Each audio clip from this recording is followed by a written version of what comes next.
It's impractical to test every potential patient, but unless the authorities can find a way to see how widespread infection is, their best answer is lockdown. Italy started out testing widely, then narrowed the focus so that now the authorities don't have to process hundreds of thousands of tests. But there's a trade-off. They can't see what's coming and are trying to curb the movements of the country's entire population of 60 million people to contain the disease. Thousands of miles away in South Korea, authorities have a different response to a similar-sized outbreak.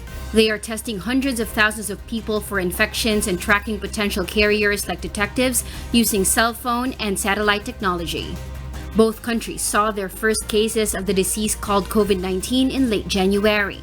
South Korea has since reported 67 deaths out of nearly 8,000 confirmed cases after testing more than 222,000 people. In contrast, Italy has had 1,016 deaths and identified more than 15,000 cases after carrying out more than 73,000 tests on an unspecified number of people. Epidemiologists say it is not possible to compare the numbers directly, but some say the dramatically different outcomes point to an important insight.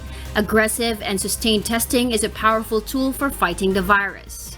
Jeremy Conondike, a senior policy fellow at the Center for Global Development in Washington, said extensive testing can give countries a better picture of the extent of an outbreak. When testing in a country is limited, he said, the authorities have to take bolder actions to limit movement of people. South Korea, which has a slightly smaller population than Italy at about 50 million people, has around 29,000 people in self-quarantine. It has imposed lockdowns on some facilities and at least one apartment complex hit hardest by outbreaks, but so far no entire regions have been cut off. Kat Dumaraos, UNTV News and Rescue.